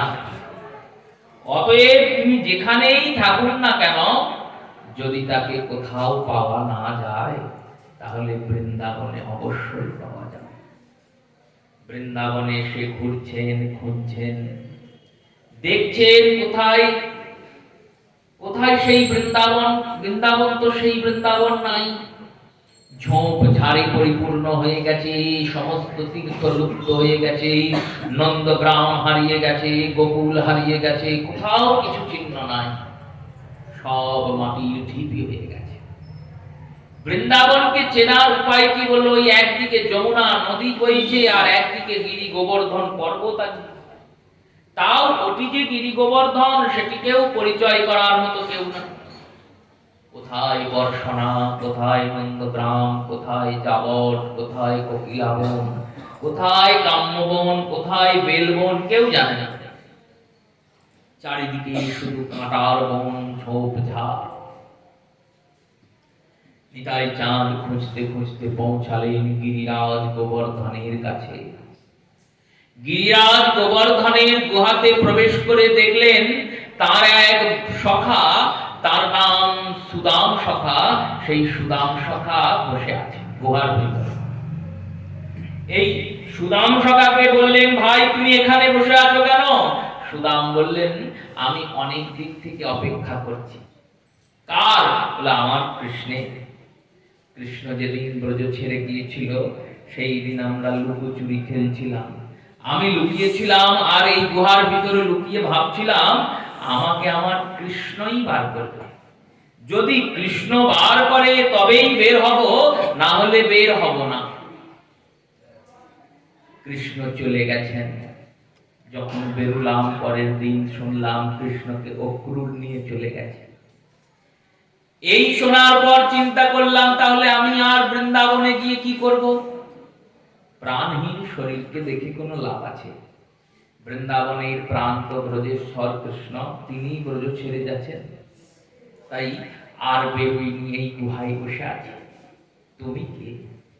নিতাই চাঁদ বলছেন, তুমি আমায় চিনতে পারছো না? আমি তো কৃষ্ণের দাদা বলরাম। বললেন, বলরাম বললেই তার বলরাম হবে না। দাপরের মানুষদের উচ্চতা ছিল আমাদের থেকে 10 গুণ বেশি। আমাদের যা উচ্চতা, তার থেকে 10 গুণ বেশি লম্বা ছিল। আর ত্রেতার মানুষরা আর 10 গুণ বেশি লম্বা, আর সত্য যুগের মানুষরা আর 10 গুণ বেশি লম্বা। এই কারণে কলিযুগের শরীরধার নিতাই চাঁদ, আর ওদিকে তুলসীদাম, সেই দাপরের লোক, 10 গুণ লম্বা। শ্রীদাম বলছেন, তুমি বললেই তো হবে না। নিতাই চাঁদ বললেন, বেশ, তাহলে দেখো আমি কে। নিতাই চাঁদ বলরামের রূপটি দেখালেন। শ্রীদাম সখা বুঝতে পারলেন, কত জন্মে, কত অবতারে আমি আনুগত্যতা পরিহার করে কৃষ্ণকে বোঝাতে গিয়েছি। আনুগত্যতা পরিহার করে গোবিন্দ ভজন হয় না। তুমি সিঁড়ি ছাড়া দোতলায় কি করে উঠবে? সিঁড়ি ছাড়া দোতলায় যদি লাফ মেরে উঠতে যাও, যদি তোমার শক্তি না থাকে উল্টে পড়বে। সেই রূপে তুমি যদি গুরু ছাড়া গোবিন্দ ভজ, তোমারও অবস্থা তেমনই হবে। গুরু ছাড়া গোবিন্দ ভজি, সেই পাপী নরকে মজে। গুরুকে ছাড়া গোবিন্দ ভজেছি। গুরু মানে ভক্ত, আনুগত্যতা ছাড়া। গুরু মানে এটা নয় যে দীক্ষা নিলাম, ভজনা করলাম আর ভক্তদের খুব তারে অপমান করলাম, তাহলে হবে না। যখন কোথাও জয়ধ্বনি দেওয়া হয় না, তখন শুধু গুরুদেবের জয় হয় না, সাধু গুরু বৈষ্ণবের জয় হয়। সব সাধুদের প্রতি শ্রদ্ধা রাখতে হবে, গুরুদেবের প্রতি বিশেষ শ্রদ্ধা, আর বৈষ্ণব মাত্রে শ্রদ্ধা। এই তিনজন যখন কৃপা করবেন, তখন এই তিনের কৃপাতে তুমি কৃষ্ণের ভক্তি পাবে। তাই ভক্ত আনুগত্যতা পরিহার করে কখনো কৃষ্ণ পাওয়া যায় না। শ্রীরাম বললেন, আমি তো তোমাকে ভজি নাই, তাই আমার এই অবস্থা। আজ থেকে আমি তোমার চরণে শরণ নিলাম। যদি তোমার চরণে শরণ নিই, তাহলে তোমার চরণ ধরে আমি কৃষ্ণকে পাবো। নিতাই চাঁদ এই শ্রীরামের ধারে উঠলেন, আর শ্রীরামের ধারে ওঠা মাত্র শ্রীরাম ছোট হয়ে গেল। হাত দুটো লম্বা লম্বা থাকলো, একবারে কলিযুগের মানুষের মতো হয়ে গেলে। বললেন, এবার তোমার নতুন জন্ম হলো, তুমি আমার বন্ধু বলে তোমার নাম কি হবে জানো? বললো, কি নাম? না, অভিরাম দাস ঠাকুর। ইনি দ্বাদশ গোপালের জ্যেষ্ঠ গোপাল। ইনি আর কোনো জন্ম নাই, এইভাবে এনার আবির্ভাব। আর এইভাবে আবির্ভাব বলে এনার মধ্যে সব থেকে বেশি শক্তি। এত শক্তি, ইনি যদি কাউকে প্রণাম করেন, যদি সে অযোগ্য হয়, সে সঙ্গে সঙ্গে মরে যাবে। আর কোন মন্দিরে গিয়ে যদি প্রণাম করেন, মন্দিরের বিগ্রহে, মন্দিরের শিলাতে যদি দোষ থাকে, তাহলে মন্দিরের শিলাটা ফেটে চৌচির হয়ে যাবে। এনার এত ক্ষমতা, এত ভজনবল, ইনি গঙ্গার উপর দিয়ে হেঁটে গিয়ে ওপার থেকে কলা পাতা তুলে নিয়ে আসতেন। মা জাহ্নবা বলেছেন, অভিরাম রাত্রে কিছু পাতা কম পড়েছে, যাও তো পাতা নিয়ে এসো। অভিরাম গঙ্গার উপর দিয়ে হেঁটে গিয়ে কলা পাতা তুলে নিয়ে চলে এসেছেন খড়দায়। এইরকম বিবিধ লীলা এই অভিরাম দাসের আছে। দ্বাদশ গোপালের অন্যতম গোপাল। নিতাই চাঁদ এই অভিরামকে নিয়ে পৌঁছালেন গোবর্ধনের কাছে। দেখলেন দুজন সন্ন্যাসী বসে আছেন। গিয়ে দেখলেন এই সন্ন্যাসী আর কেউ নয়, স্বয়ং গুরুদেব মাধবেন্দ্র পুরী আর তার শিষ্য ঈশ্বরকে। এই নিত্যানন্দ প্রভু যে এই ঘুরলেন ভারতবর্ষ, এই ভারতবর্ষ ঘুরতে এনার এক যুগ সময় লেগেছে, 12 বছর। এই 12 বছর ধরে তিনি মহাপ্রভুকে খুঁজে বেরিয়েছেন। গৌর সুন্দরের থেকে নিতাই চাঁদ 12 বছরের বড়। মহাপ্রভুর লীলা বয়সক্রম এখন 20 বছর, আর নিতাই চাঁদের লীলা বয়সক্রম 32 বছর। নিতাই চাঁদ শ্রী ঈশ্বর পুরীপাদ মাধবেন্দ্র পুরীপাদকে দণ্ডবোধ করলেন। বললেন, গুরুদেবকে বললেন, প্রভু আমি এত তো খুঁজলাম, পেলাম না। আপনি বললেন কৃষ্ণকে খুঁজতে হয়, খুঁজে গেলাম, কিন্তু পেলাম না। মাধবেন্দ্র পুরী বলছেন, বেশ শোনো, আমার এই শিষ্য গয়াতে একজনকে দীক্ষা দিয়েছে, তার সঙ্গে তোমার ভাইয়ের কোনো মিল আছে নাকি দেখো। নিত্যানন্দ প্রভু বললেন, বেশ, তাহলে আমি আমার ভাইয়ের কথাগুলো বলি। বললেন, হ্যাঁ বলুন, আপনার ভাইয়ের কথাগুলো বলুন, আর আমি আমার শিষ্যের কথাগুলো বলবো। যদি দুইজনার গুণে, রূপে, ভাবে, স্বভাবে মিলে যায়, তাহলে তো তিনি। বেশ, শোনো, আপনার ভাই দেখতে কেমন ছিল? আপনার ভাইয়ের রং কেমন? নিতাই চাঁদ বলছেন, আমার ভাইয়ের রং কালো, কৃষ্ণবর্ণ। কেমন কালো? বলো, চিকন কালা, গলায় মালা, বাজায় নিগুড় পায়, চূড়ারও ফুলে, ভ্রমর ফুলে, 13 নয়নে যায়। একবারে ভ্রমরের মতো কালো, রূপেতে ভ্রমরা, গুণে ননি চোরা, গুণ কি তোমারই আছে? রূপ তো তোমার ভ্রমরের মতো, আর গুণ হচ্ছে একটা, কি বললো, ননি চুরি করো তুমি, চোর। বললেন, তোমার ভাই কালো তো? ইনি কিন্তু কালো নন। বলো, তাহলে? বলে, ইনি গৌর। ইনি গৌর হয়েছেন, কালো নন। আর বললেন, আর শোনো, ইনি মহান বিদ্বান। বললে, আমার ভাইয়ের অত বিদ্যা বুদ্ধি ছিল না, পড়াশোনা করতো না, কি করতো বলো? গরু চড়াতো মাঠে মাঠে, রাখাল ছিল তো, গরু চড়াতো। এইসব করে না উনি, তাহলে উনি পণ্ডিত হয়েছে, নিমাই পণ্ডিত হয়ে বসে আছেন নবদ্বীপ। আর কোন স্বভাব ছিল বলে? হ্যাঁ, একটা খারাপ স্বভাব ছিল, ভালো স্বভাব নয়। তো কি খারাপ স্বভাব? বলে আমার ভাই চুরি করত।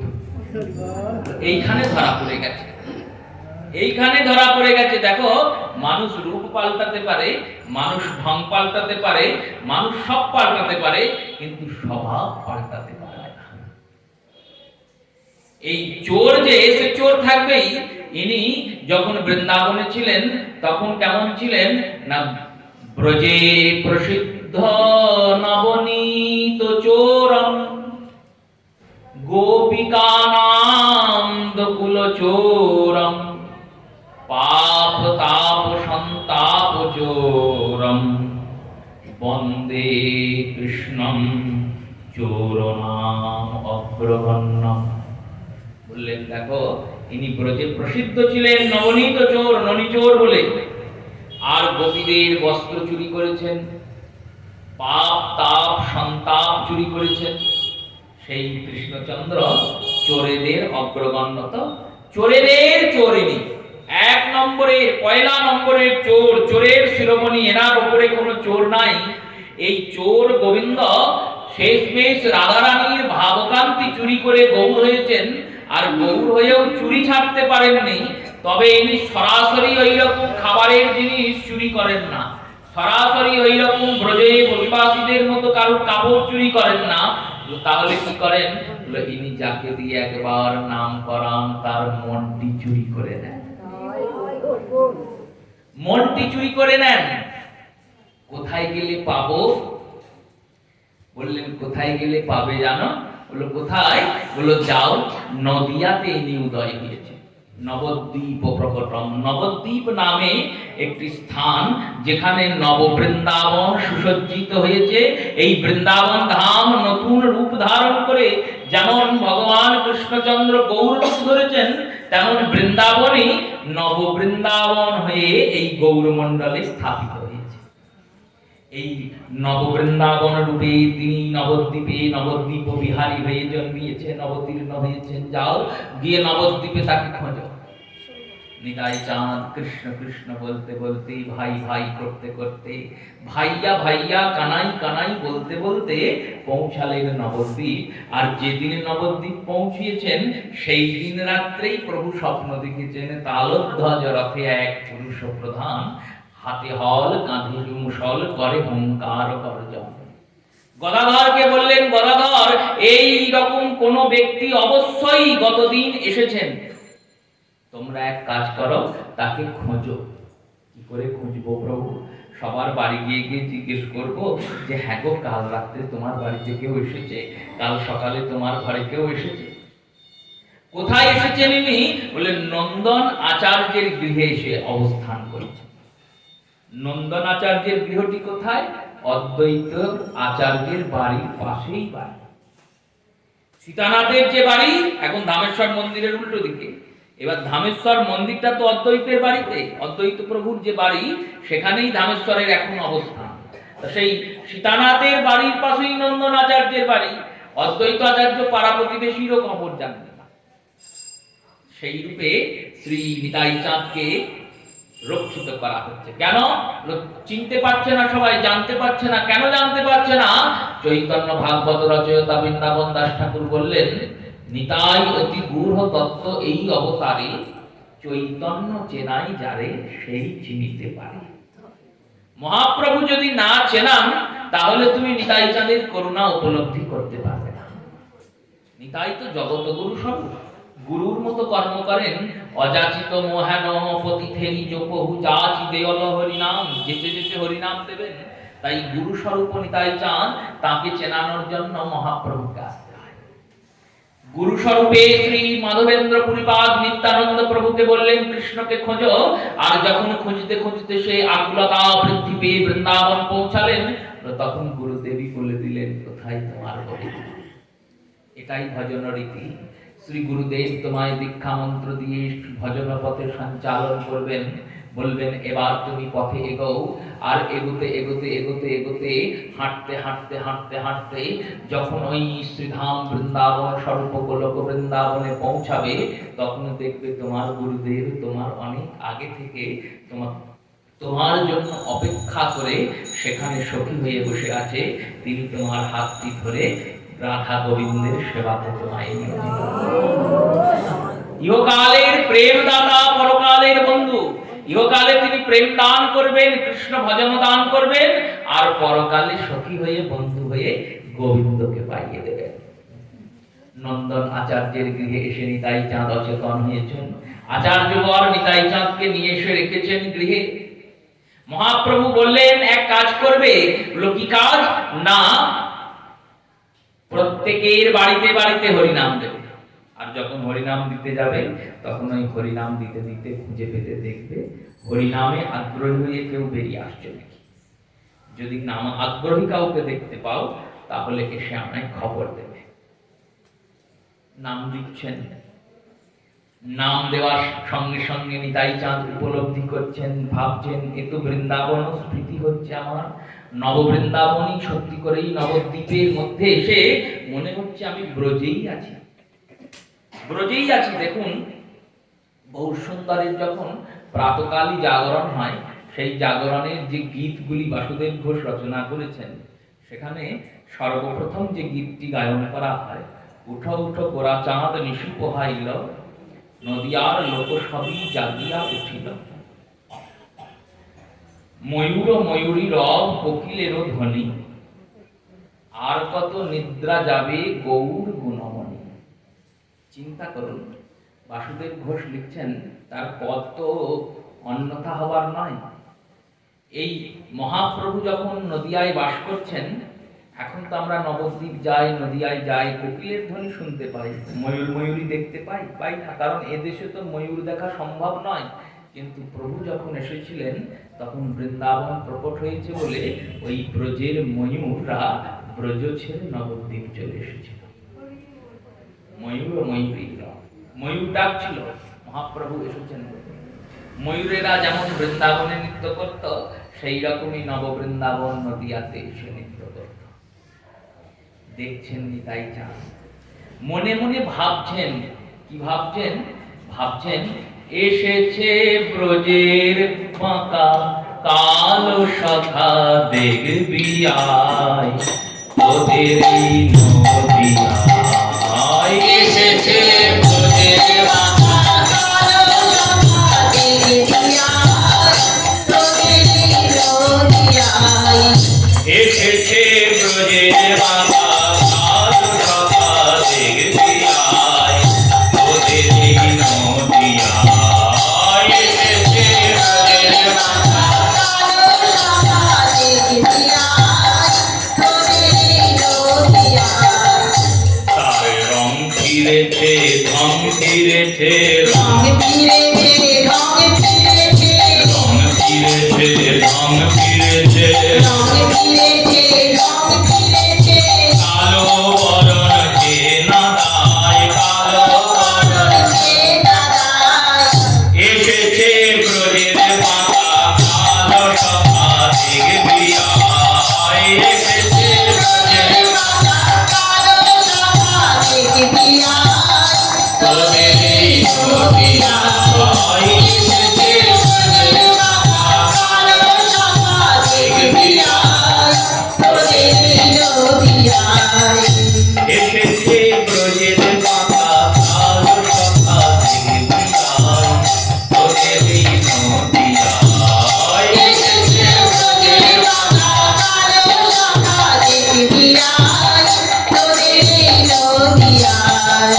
তার রং ফিরেছে, ঢং ফিরেছে, রং ফিরেছে, রং ফিরেছে, রং ফিরেছে, রং ফিরেছে, রং ফিরেছে, রং ফিরেছে, কালো বরণ চেনা দায়, এসেছে ব্রজের ফাঁকা কালো সখা দেখবি আয়, তোদের নদিয়ায় এসেছে ব্রজের ফাঁকা কালো সখা দেখবি আয়, তোদের নদিয়ায় এসেছে ব্রজের ফাঁকা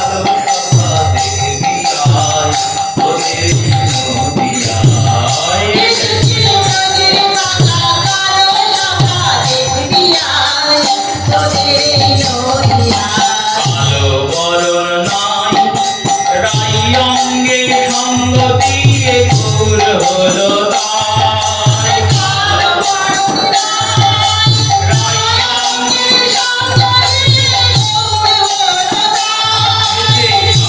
বরণ নাই রাই অঙ্গে সঙ্গ দিয়ে ঘোর হলো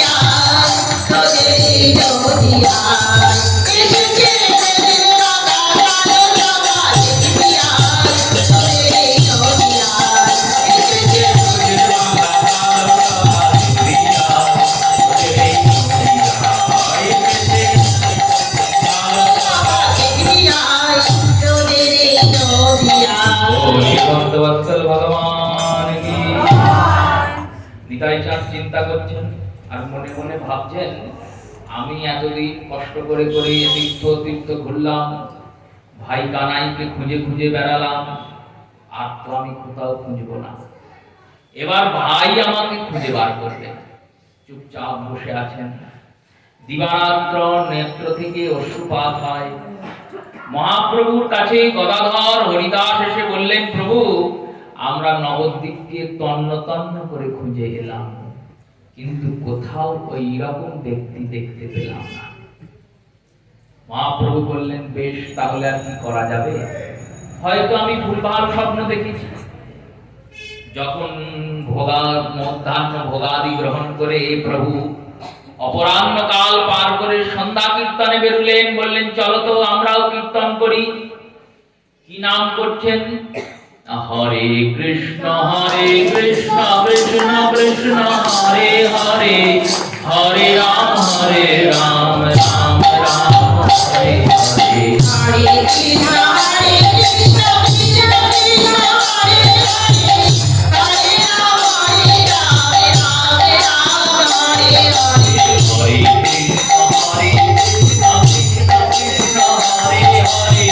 হরে রাম রাম রাম হরে হরে। হরে কৃষ্ণ কৃষ্ণ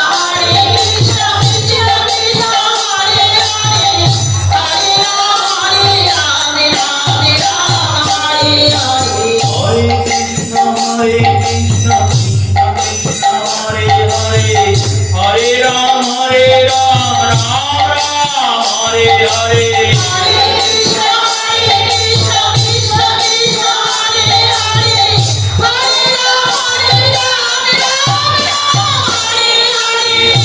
কৃষ্ণ কৃষ্ণ কৃষ্ণ হরে হরে, হরে রাম রাম রাম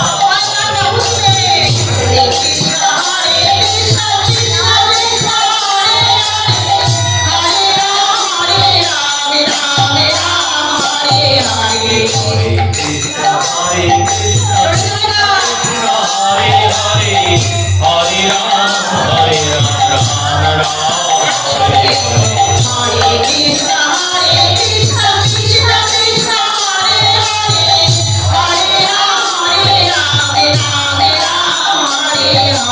হরে কৃষ্ণ কৃষ্ণ কৃষ্ণ হরে হরে, হরে Ram Ram Ram Hare Hare.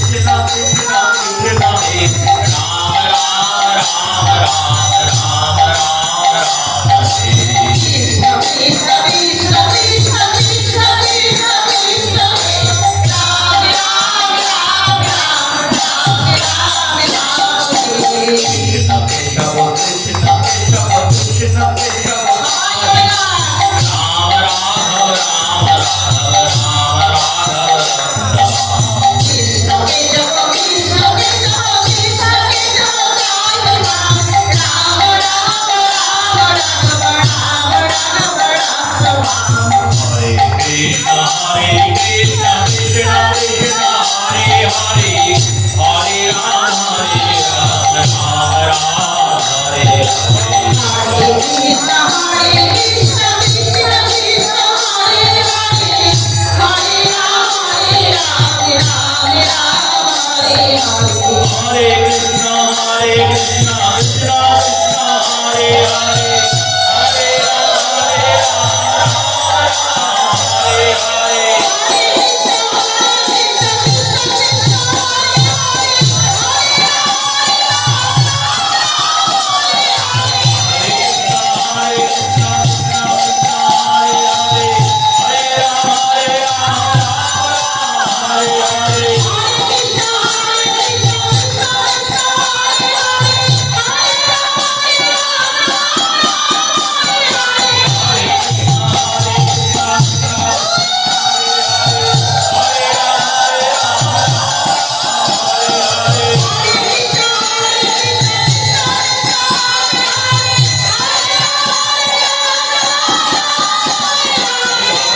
Hare, Hare Rama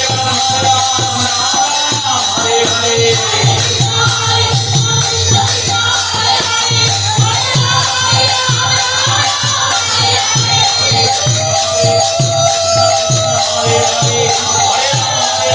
Hare.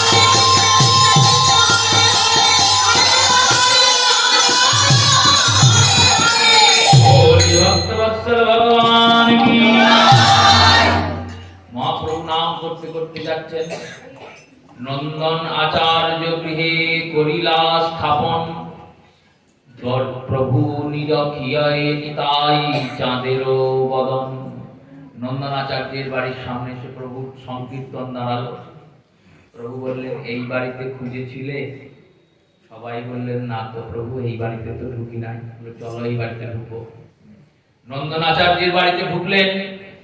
ঢুকে দেখলেন নিতাই চাঁদ বসে আছেন। দয়া বারান্দার উপর দাওয়াতে নিতাই চাঁদ বসে আছেন, একটি বাঁশের উপরে নিজের বদনটিকে ভর দিয়ে বিরহে কাঁদছেন আর ভাবছেন, আমি এত কিছু করলাম, ঘুরেই যাচ্ছি খুঁজেই যাচ্ছি আমার ভাইকে, আর আমার ভাই আমাকে একটু খুঁজে বার করতে পারছে না। আমি যে ভাইকে ছাড়া থাকতে পারি না, কৃষ্ণ ছাড়া সইতে না রে, কৃষ্ণ বদন বারে বারে মনে পড়ে। কৃষ্ণ ছাড়া তো আমি থাকতে পারি না, কৃষ্ণ কি আমাকে একটু খুঁজে বার করবে না? মহাপ্রভু বলছেন, দেখো গদাধর, এনাকে দেখে মনে হচ্ছে তো ইনি রোদন করছেন কত নিরীহ, কত শান্ত। ছাই চাপা আগুন আছে, আগুনটাকে একটুখানি ধু দিতে হবে, ফু দিতে হবে। গদাধর বললেন, কি করতে হবে? প্রভু বললেন, এক কাজ করো, ভাগবতের একটি শ্লোক পড়ো। কোন শ্লোকটি পড়বো? দশম স্কন্ধের 21 অধ্যায়ের, দশম স্কন্ধের 21 নম্বর অধ্যায়ের নবম সংখ্যক শ্লোকটি পড়া। গদাধর পড়তে শুরু করলেন। বরহা বীরং নটবর বপুং করণয়ে কর্ণিকারম বিভ্রদবাস কনককপুষং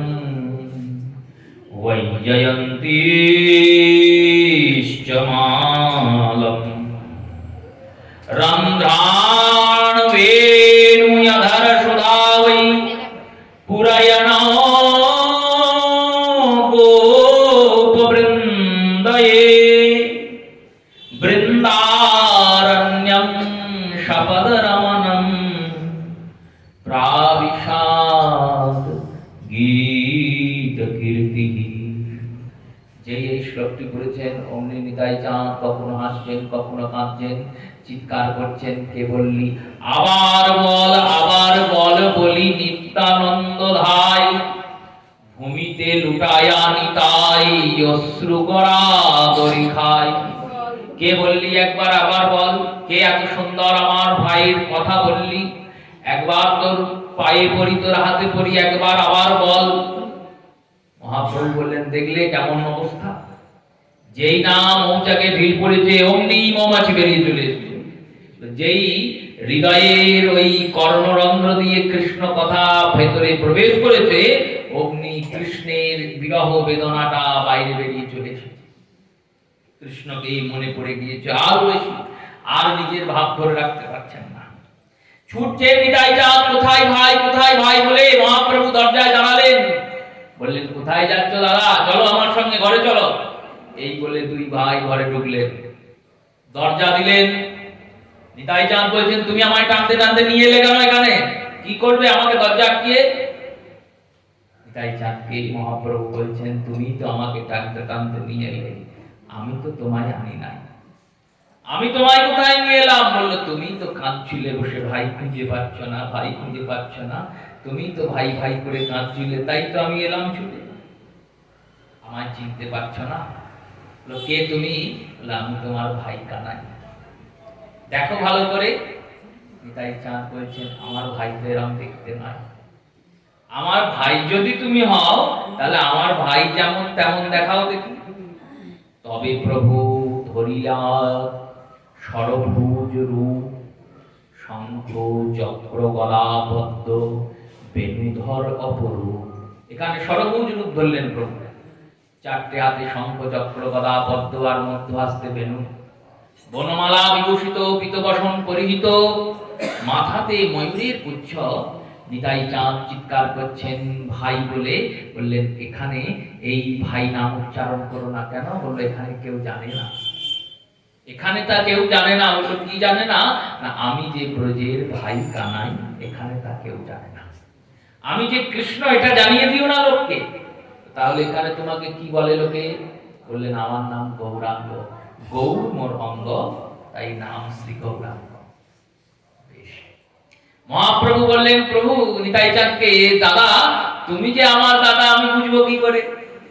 কারণ আমার দাদা তো সাদা রঙের ছিল, শ্বেত বর্ণের, তুমি তো গৌর বর্ণের।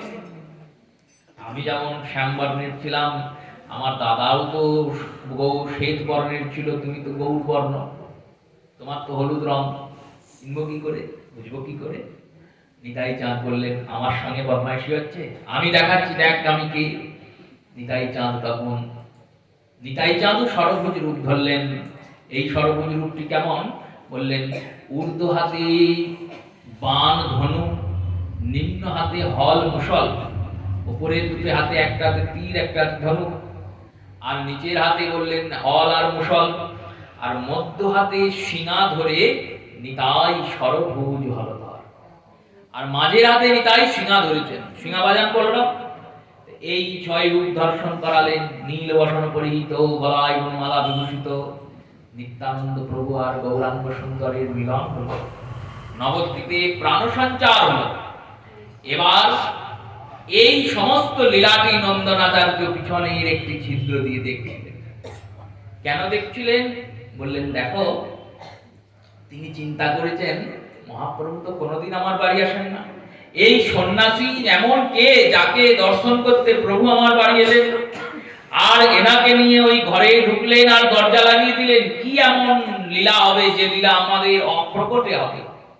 তুমি সবার গোপনে থাকলেও আমি সেই গোপন লীলাকে গুপ্তকে ব্যাপ্ত করব। নন্দনাচার্য দেখলেন, আর দেখে বাইরে এসে বলতে লাগলেন, চিৎকার করে করে গাইতে লাগলেন, গোরা গোরা গোরা গোরা গৌরাঙ্গ হে, গোরা গোরা গোরা গোরা গৌরাঙ্গ হে, গোরা প্রাণ গোরা গৌরাঙ্গ হে, গোরা প্রাণ গোরা গৌরাঙ্গ হে, সারাদের আনন্দ গৌরাঙ্গ হে, সারাদের আনন্দ গৌরাঙ্গ হে, মায়ের নয়ন তারা গৌরাঙ্গ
নিতাই, গৌর, সীতানাথ, গদাধর, শ্রীবাস। এবার পাঁচজন যখন একত্রীকরণে বল প্রয়োগ করবেন তখন সেই বলের কত চিন্তন করুন, সেই বলটার শক্তি কত, সেই শক্তিমন্ত হয়ে আমার গৌর সুন্দর নাম প্রচার করতে লাগলেন। আজ প্রভু শ্রীবাস অঙ্গনে এলেন। এতদিন তো প্রভুর পার্শ্ববৃন্দের পরিপূর্ণতা ছিল না। গদাধর ছিলেন, শ্রীবাস ছিলেন, সীতানাথ ছিলেন, কিন্তু নিতাই চাঁদ ছিলেন না। এবার নিতাই চাঁদ এসেছেন শক্তি স্বরূপ। নিতাই চাঁদের অপরন্ত শক্তি।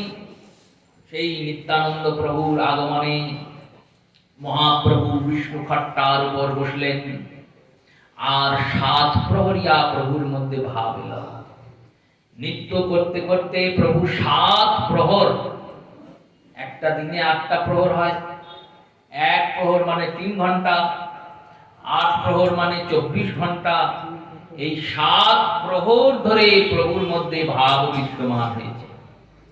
7 প্রহর ধরে প্রভু নিরন্তর করেন কৃষ্ণ নাম সংকীর্তন করছেন।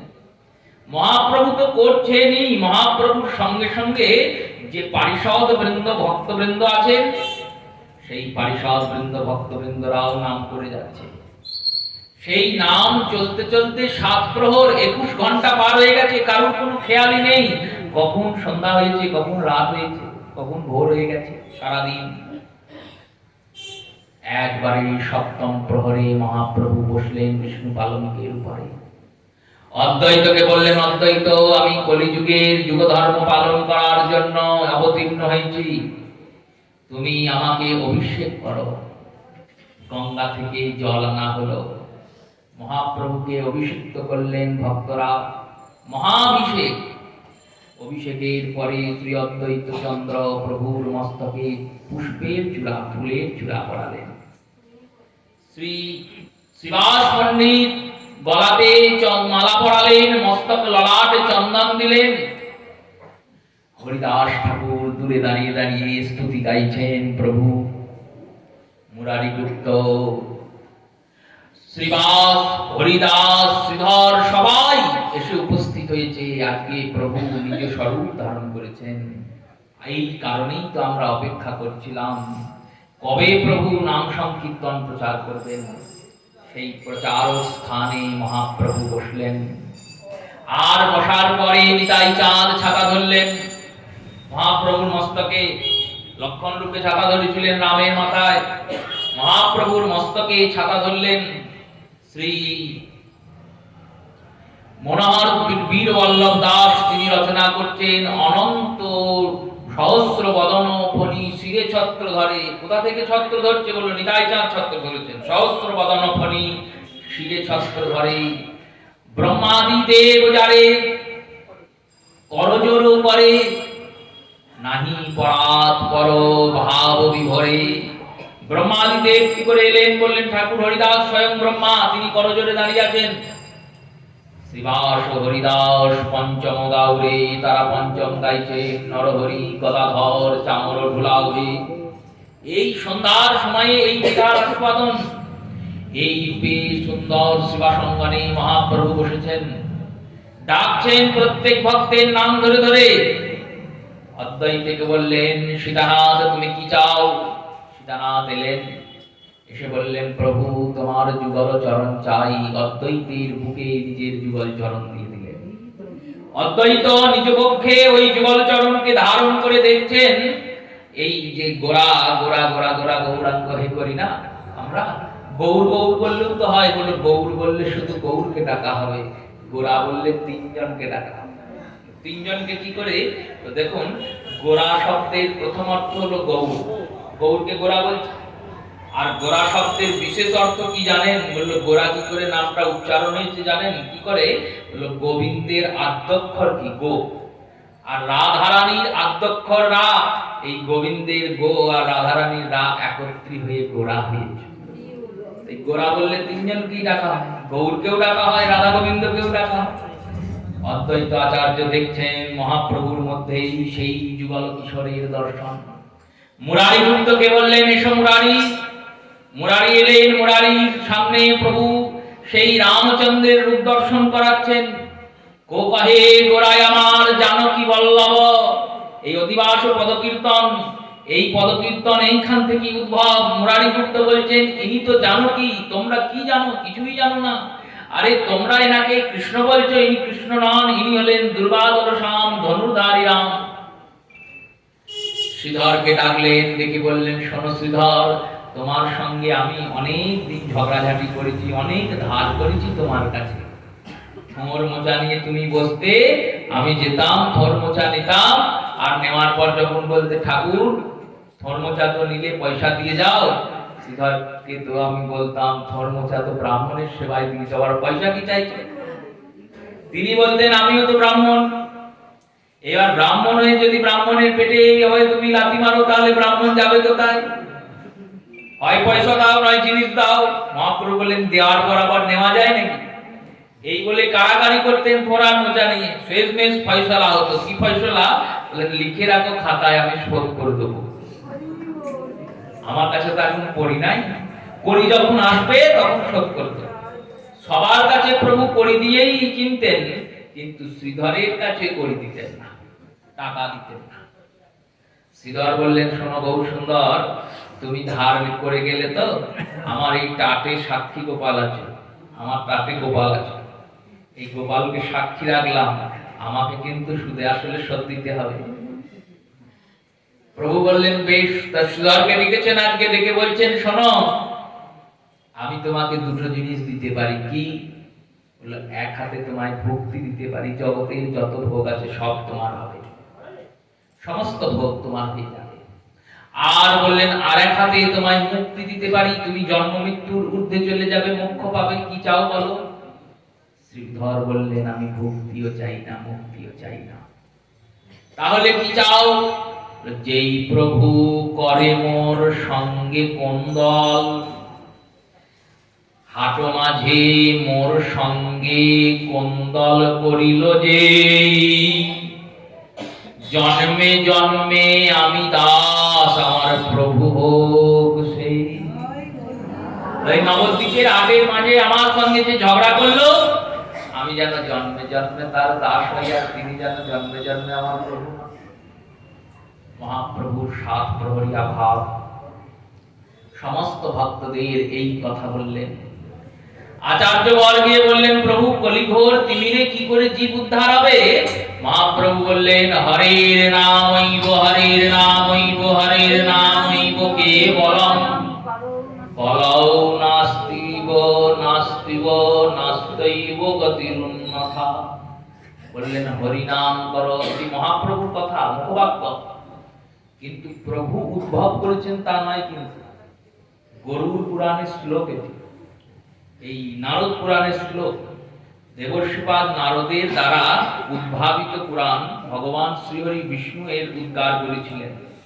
সেই শ্লোকেরই পুনরাবৃত্তি মহাপ্রভু করলেন, যে নিজের মন মতো লিখে দিলেন, বলে দিলেন তা নয়।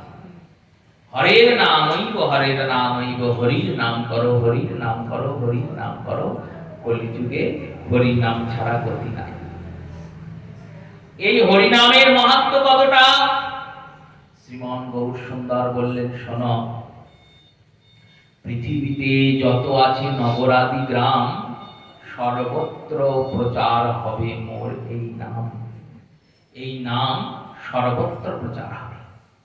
এই নামে যদি কেউ নিষ্ঠা রাখে, তাহলে তার অচিরাত মুক্তি হবে। নামের প্রতি নিষ্ঠা রেখে যদি কেউ নিষ্ঠাপূর্বক করে নাম সংকীর্তন, অচিরাত পাবে যেন কৃষ্ণ প্রেমধন। সেই নাম সংকীর্তন করলে অবশ্যই সে কৃষ্ণকে পাবে। এই রূপ বিধান দিলেন। আর এই বিধানের পরে এই সাতপ্রহরিয়া ভাব প্রভুর মধ্যে দর্শন হলো। মাঘী পূর্ণিমা তিথিতে এই দর্শন হয়েছে। মহাত্মাদের সর্বজন স্বীকৃত কলিযুগের এই কলিযুগোদ্যাতে এই প্রভুর মধ্যে এই ভাবের উদয় হয়েছে। এরপরে একাদশী তিথি এসেছে। একাদশী তিথিতে মহাপ্রভু নতুন বিধান দিলেন। কি বিধান? না শ্রী হরিবাসরে হরি কীর্তন বিধান। আজকেও হরিবাসর, এই যে কীর্তনটি আমরা গাই, সম্পূর্ণ কীর্তনটি চৈতন্য ভাগবতের একটি অধ্যায়। চৈতন্য ভাগবতের মধ্যে একটি অধ্যায় হলো এই কীর্তন। এর মধ্যে আরো অনেক বিস্তার করেছেন দাস ঠাকুর, কিন্তু সেই বিস্তারগুলিকে কমিয়ে আকর অলঙ্কারগুলিকে সীমিত করে যেটুকু প্রয়োজন সেটুকু নিয়ে পরবর্তীকালে পদকর্তারা এই কীর্তনটি গায়ন করেছেন। সেই শুভ হরিবাসর তিথি আজ মহাপ্রভুর কথাস্বাদনের আজকে এখানে বিশ্রাম। প্রভুর সান্নিধ্যে, প্রভুর আনুগত্যে মহাপ্রভু যে বিধান দিলেন সেই বিধান গ্রহণ করে আসুন আমরা কথা বিশ্রাম দিয়ে হরিবাসরের কীর্তন আনন্দে মেতে উঠি। শ্রী গুরু প্রেমানন্দ সীতানাথ নিতাই গৌর। জয় জয় রাধে কৃষ্ণ গোবিন্দ।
শ্রী হরিবাসরে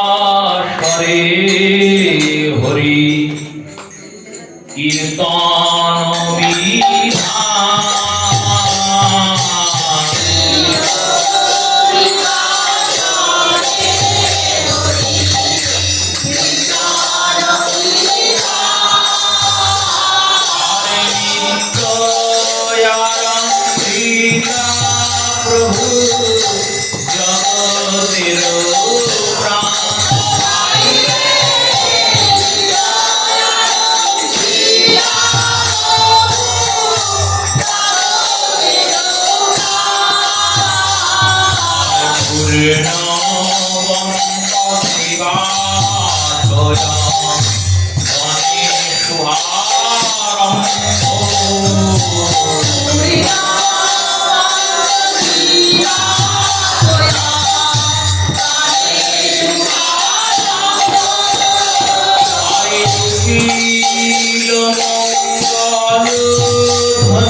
Om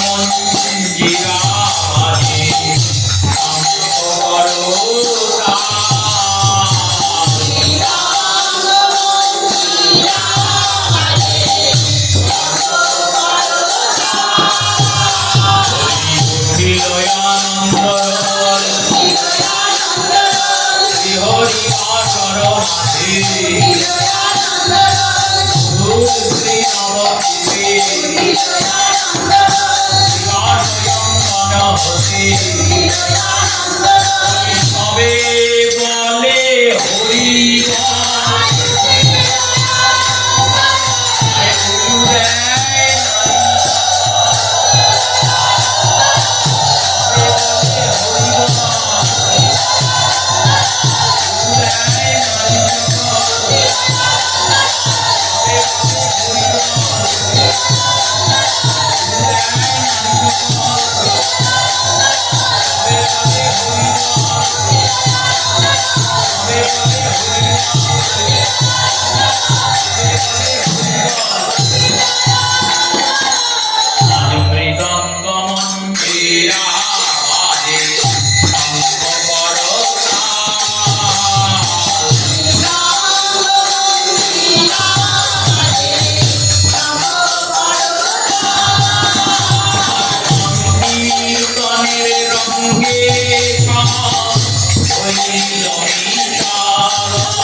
রে